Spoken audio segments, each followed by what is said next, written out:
Hello traders, how are you? कैसे हैं आप लोग? दोस्तों, मेरा नाम हिमेंद्र जैन है। मैं आपका स्वागत करता हूं एक्सएम के ज़बरदस्त वीकली एनालिसिस के अंदर। और जैसा हम देख पा रहे हैं कि आप लोग कंटिन्यूसली हमारे वीकली एनालिसिस को देख पा रहे हैं, समझ पा रहे हैं।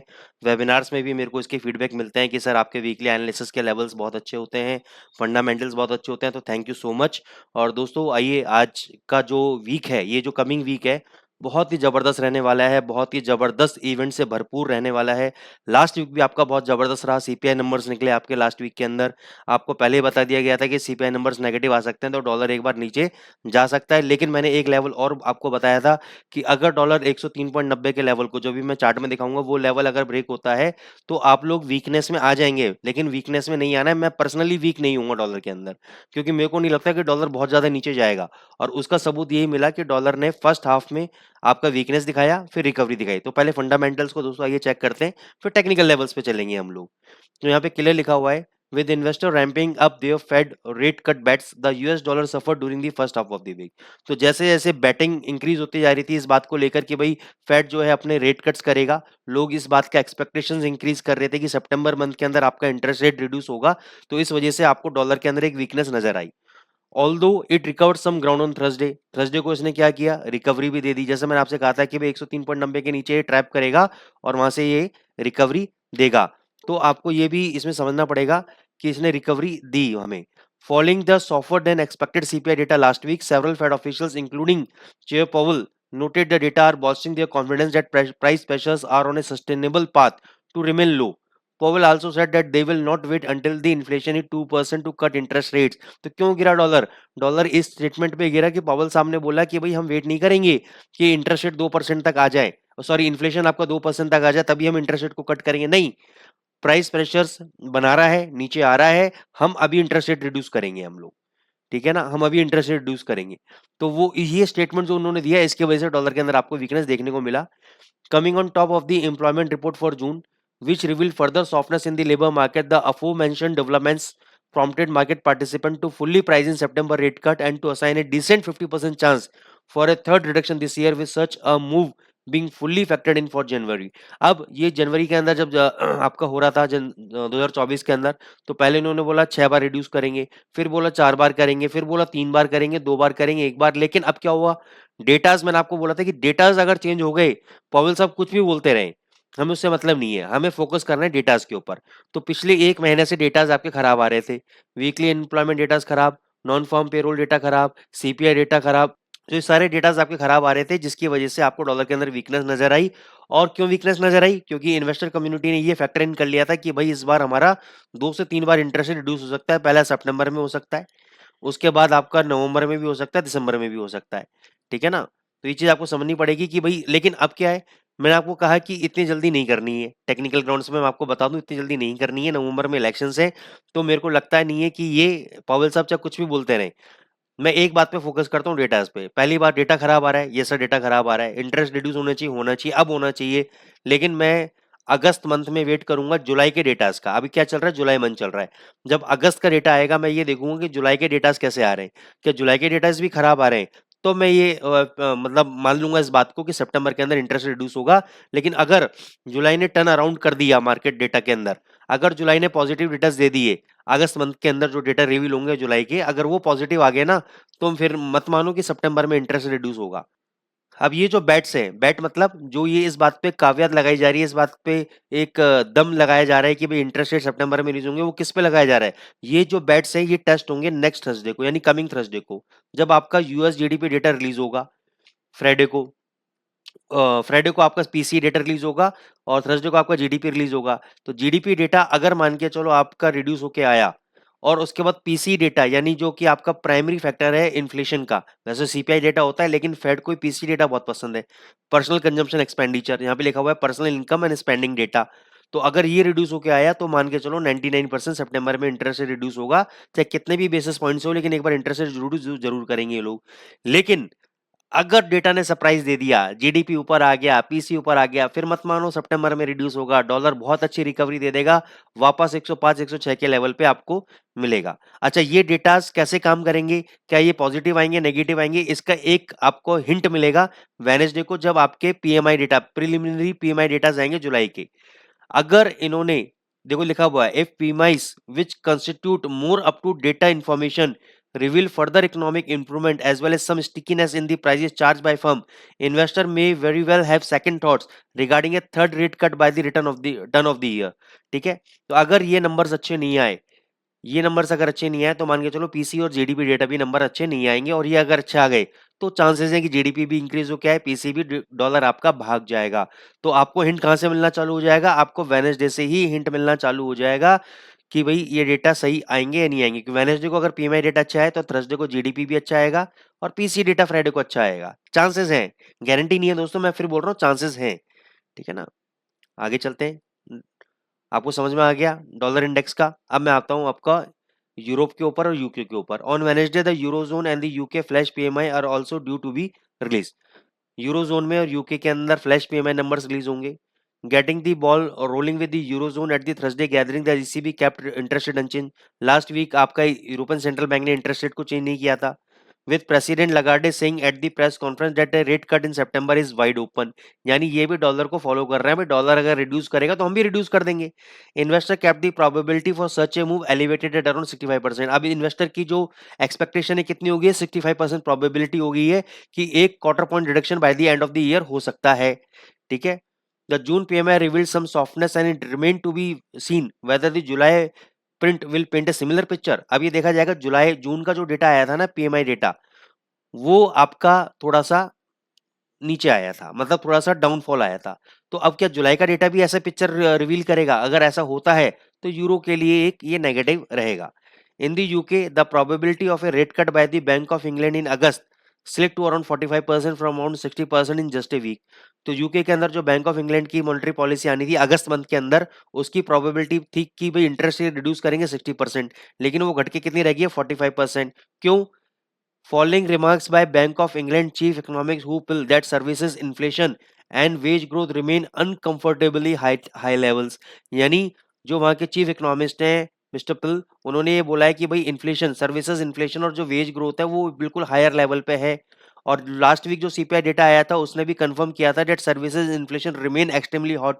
तो अगर इन्फ्लेशन ऊपर के लेवल पे रहेगा तो इंटरेस्ट रेट घटने के चांसेस ही नहीं है, इंटरेस्ट रेट ऊपर रहने के चांसेस है। इसलिए आप देख रहे हो कि यूरो के कंपैरिजन में जीबीपी ज्यादा स्ट्रॉन्ग खड़ा हुआ है टेक्निकल ग्राउंड्स पे। अगर आप चार्ट देखोगे तो जीबीपी में ज्यादा अच्छी बाइंग आ रही है। With all that in mind, if the PMI reveal economic improvement and more stickiness in prices charged by firm, the probability for an August rate cut by the Bank of England may decline even more, thereby allowing the pound to gain। अगर PMI data ने economic improvement को reveal कर दिया, data अच्छा आ गया PMI data का, तो दोस्तों जीबीपी आपका ऊपर ही रहने वाला है, नीचे आने वाला नहीं है। अब आते हैं लास्ट डेटा के ऊपर। Bank of Canada to deliver a back to back rate cut. Later that same day, the Bank of Canada announces monetary policy decision at its latest gathering. This bank cut interest rate by 25 basis point, citing easing inflation and sluggish economic growth। अभी जब last meeting हुई थी उसमें भी इन्होंने 25 basis point को reduce किया था, with governor Macklem noting that it would be reasonably to expect further cuts if inflation continues to cool. अगर इन्फ्लेशन नीचे आएगा तो हम कंफर्टेबली 25 बेसिस पॉइंट को और रिड्यूस कर देंगे। इस वीक में the Canadian CPI numbers revealed that inflation is further in June. तो अभी आपका इस वीक में जो सीपीआई नंबर्स है वो ये रिवील करेगा कि भाई क्या अभी भी इन्फ्लेशन नंबर्स नीचे आ रहे हैं। तो अगर इन्फ्लेशन नंबर नीचे आएंगे तो देयर इज एन 85% चांस कि वो कनाडा का इंटरेस्ट रेट जो है वो आपका रिड्यूस होगा। तो आई होप आपको समझ में आ गया है। अब हम चलते हैं अपने टेक्निकल एनालिसिस की तरफ। तो हम लोग डॉलर इंडेक्स के ऊपर आ गए हैं। डॉलर इंडेक्स का देखो मैंने आपको बोला था कि जब तक 103.90 ये नहीं तोड़ेगा तब तक ये ऊपर है। यहाँ पे तोड़ा, स्टॉप लॉस को ट्रैप किया लोगों के और रिकवरी दे दी। तो अभी के लिए ये एक बहुत इंपॉर्टेंट सपोर्ट लेवल आपका बन चुका है। ये लेवल है आपका 103.63 का है, तो 103.60 लिख देता हूं मैं यहाँ पर। जब तक अब ये लेवल ब्रेक नहीं होगा दोबारा से इसमें मंदी नहीं आएगी। अभी सारा डिपेंड करेगा डेटास के ऊपर। डेटास नेगेटिव आने लगे तो ये लेवल भी टूट जाएगा, क्योंकि ये लेवल अगर नहीं टूटा 104.50 का तो there is a higher chances कि ये नीचे गिर सकता है। लेकिन अगर 104.50 का लेवल ब्रेक हो गया और इसके ऊपर अगर ये सस्टेन कर गया तो अगला अगला टारगेट आप 105.41 का ही मानो। नेक्स्ट टारगेट आप 105.41 का मानो डॉलर इंडेक्स के अंदर। ये ऊपर ही जाएगा। डेटा पॉजिटिव आते ही डॉलर में घुस जाना, बाय कर लेना, यूरो को बेच देना, जीबीपी को बेच देना, गोल्ड को बेच देना। ठीक है ना, ये तेज हो जाएगा आपका। तो मेरे को वैसे भी देखो मंदा नहीं लग रहा है, क्योंकि चाहे कितना भी डेटा नेगेटिव और पॉजिटिव गेम खेलते रहे, लेकिन मैं डॉलर, क्योंकि ये एक बॉस है फॉरेक्स मार्केट का, गुंडा है दोस्तों ये फॉरेक्स मार्केट का, ये नीचे रहने वाला नहीं है। आपको क्या लग रहा है $100 आ जाएगा? ये नहीं लाएगा 100 डॉलर को, बहुत दिक्कत आ जाएगी इकोनॉमी के अंदर अगर $100 के आसपास या उसके नीचे लेके आ गए डॉलर इंडेक्स को। ये लोग नहीं लेके आएंगे, कुछ भी चाहे होगा, ये ऊपर ही रखेंगे डॉलर इंडेक्स को। यूरो यूएसडी पे आ जाते हैं। यूरो यूएसडी ने 950 का लेवल नहीं तोड़ा, मेरे को उम्मीद थी कि 950 का लेवल तोड़ के और ये आपका 100 तक जाएगा, मेरे को 100% उम्मीद थी, लेकिन ये मेरे उम्मीदों के विपरीत गया। तो यहाँ पर मैं एक्सेप्ट करूंगा कि भाई मेरे उम्मीदों के विपरीत गया। खैर एनी हाउ, अभी भी इतना नहीं गिरा है। मेरा तो लेवल 800 का है, जब तक ये इसके नीचे क्लोज नहीं होगा 800 के नीचे क्लोजिंग बेसिस पे, तब तक मैं इसके अंदर बायर हूँ, सेलर नहीं हूँ। अब मैं कोशिश करूंगा कि मैं इस लेवल पे तो बाय नहीं करूंगा, मैं 850 के आसपास आ जाता है तब मैं बाय ट्रेड एग्जीक्यूट करूंगा। स्टॉप लॉस अपना 800 के आसपास रखूंगा, इसके नीचे बंद तो एग्जिट, नहीं तो यहाँ से जहां पर भी मेरे को 50 60 70 पे मिलेंगे मैं प्रॉफिट बुक करके बाहर आ जाऊंगा। क्योंकि देखो एक करेंसी के अंदर अगर आपको 50 से 60 पे मिलते हैं हर हफ्ते के अंदर, तो आपके लिए बहुत बढ़िया ट्रेड है दोस्तों। तो वेट करो आप डिप पे बाय करने की, 850 के आसपास आ जाए वहां बाय करो, 800 का ऐसा लगाओ और टारगेट अपना 50 60 70 पिप का आप ले सकते हो यूरो यूएसडी के अंदर। जीबीपी यूएसडी की बात करते हैं हम लोग। जीबीपी यूएसडी भी मैंने आपको बोला था 2900 के आसपास बाय कर लेना। यहाँ पे हमारा बाय ट्रेड ट्रिगर हो गया है, यहाँ पे आपको बाय ट्रेड अभी चल रहा है 2857 पे अपनी पोजीशन को आपको ऐड करना है, इस लेवल पे 2857 पे, और फाइनल स्टॉप लॉस आपको 2793 का लेना है। इसके नीचे अगर क्लोज हो गया कैंडल और उसका लो ब्रेक हो गया तो एग्जिट, नहीं तो इस लेवल पे ऐड करना, नीचे चाहो तो और ऐड करना, और यहाँ से अगर ये 3000 जाए तो प्रॉफिट को आप बुक करते रहिएगा। मेरा टारगेट ऊपर का अगर फ्रेंकली बताऊं तो 3150 तक का मेरा टारगेट है जीबीपी यूएसडी के अंदर। मेरे को ऐसा लगता है इसको जाना चाहिए। जीबीपी जेपीवाई एक ट्रेड आपको यहीं पे लेना चाहिए, बाय का 203.36 के आसपास लेना चाहिए आपको ट्रेड। स्टॉप लॉस आपको 202 का देना चाहिए, 136 पिप का एसएल रहेगा। टारगेट भी आपका 205 से लेकर 206 के बीच में आपका टारगेट रहेगा, ये आपका टारगेट जोन एरिया रहेगा आपका। इसको आप बाय ट्रेड ले सकते हो, लेकिन क्वांटिटी कम रखना है, इतना कॉन्फिडेंस लेवल मेरा इसके ऊपर हाई नहीं है। एयूडी यूएसडी हमारा ऑलरेडी बाय चल रहा है, 6670 का स्टॉप लॉस है। अगर आपने बाय नहीं किया तो आप अभी भी बाय कर सकते हो 6684 पे। केवल आपका 10 से 12 पिप का एसएल है, अगर इसके नीचे कैंडल क्लोज हो जाता है और उसका लो ब्रेक हो जाता है तो एग्जिट, नहीं तो यहाँ से आपको ये 6740 6760 तक जाएगा, वहाँ प्रॉफिट आप बुक कर सकते हो। यूएसडी कैड मैं पिछले 2-3 हफ्ते से बाय में हूँ। मैं आपको हमेशा बोलता आ रहा हूँ कि 3600 का लेवल अगर ब्रेक नहीं होगा क्लोजिंग बेसिस पे, देखो दोस्तों क्लोजिंग बेसिस का बहुत इंपॉर्टेंट एग्जांपल है यहाँ पे देखो 3600 के नीचे गया, 3600 के नीचे गया, लेकिन क्लोजिंग कहाँ दिया, क्लोजिंग देखो ऊपर जाके दिया। इसलिए मैं बोलता हूँ क्लोजिंग बहुत इंपॉर्टेंट है। इसमें कोई भी डिप आता है आपका 3680 के आसपास अगर डिप आता है तो आप बाय करके चलो, क्योंकि interest rate Canadian dollar reduce करेगा तो ये वीक हो जाएगा और यूएसडी कैड बहुत स्ट्रांग हो जाएगा। तो 3680 के आसपास आता है, बाय ट्रेड एग्जीक्यूट करो, 3620 के आसपास पोजीशन को और ऐड करो, और फाइनल स्टॉप लॉस 3600 का क्लोजिंग बेसिस पे लगाओ, ऊपर ही 3800 आपको मिल जाएगा। कितना? 3800।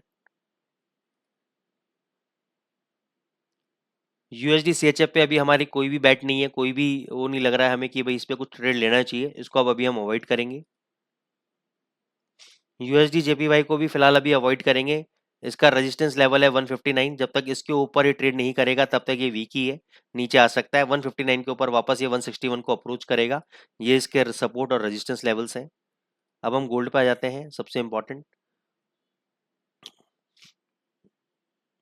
जैसे ही डॉलर इंडेक्स ने एक अच्छी खासी छलांग लगाई, ट्रेजरी यील्ड्स में एक अच्छी खासी छलांग लगाई, वैसे ही आपके गोल्ड नीचे गिरता हुआ आपको नजर आया। ठीक है, 2490 का लेवल था आपका रेजिस्टेंस का, ये लेवल जब तक ब्रेक नहीं होगा तब तक ये वीक रहेगा। 2410 पे कुछ मेरे स्टूडेंट्स हैं जिन्होंने टेलीग्राम चैनल पे बोला था कि भाई आपका सर आपने 2410 पे बाय कराया था, बिल्कुल बाय कराया था सर। 2400 2390, 2390 का आप स्टॉप लॉस लेके चलो। जिन लोगों ने बाय नहीं किया वो अभी भी बाय कर सकते हैं, अगर 2390 के नीचे बंद हो गया तो एग्जिट, नहीं तो 2410 से अगर ये 2440 तक या 2430 तक आता है तो आप प्रॉफिट बुक कर लीजिएगा।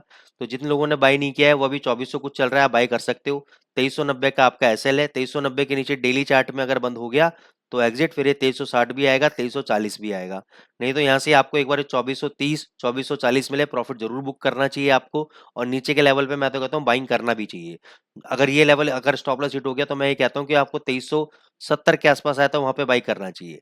2360 का एसएल देना चाहिए। इसके नीचे बंद हो गया तो एग्जिट, नहीं तो 2370 से 2380, 2390 जाएगा, वहां प्रॉफिट बुक करना चाहिए आपको। ये बाइंग के लेवल्स हैं। बाय ऑन डिप करो, सेल करने की कोशिश मत करना गोल्ड के अंदर, क्योंकि गोल्ड सेल के लिए नहीं बना है दोस्तों, ये आपके केवल बाय के लिए बना है। बहुत अच्छा डिप दिया है। मैं तो कहता हूँ इन्वेस्टमेंट करनी है तो हर 50 पॉइंट नीचे बाय करते रहो गोल्ड को, और 30 पॉइंट ऊपर निकालते रहो, बहुत आपको कभी नुकसान होगा ही नहीं। ठीक है? दोस्तों यहाँ पे मैं डिस्क्लेमर देना चाहूंगा कि कोई भी ट्रेडिंग लेवल हमने दिए हैं सिर्फ आपके नॉलेज के लिए दिए हैं, ताकि आपको ट्रेडिंग में हेल्प हो पाए। सपोर्ट रेजिस्टेंस लेवल कैसे निकालने हैं, कैसे चार्ट को देखना है, इसलिए हमने दिया है। हमारी कोई भी रिकमेंडेशन ट्रेडिंग के लिए नहीं है। कोई भी ट्रेड अगर आप लेते हैं तो आप अपने फाइनेंशियल एडवाइजर से, अपने किसी और मेंटर से कंसल्ट करके लें। ना तो मैं, ना ही एक्सएम का कोई एम्प्लॉय आपके प्रॉफिट एंड लॉस के लिए जिम्मेदार है। Thank you so much.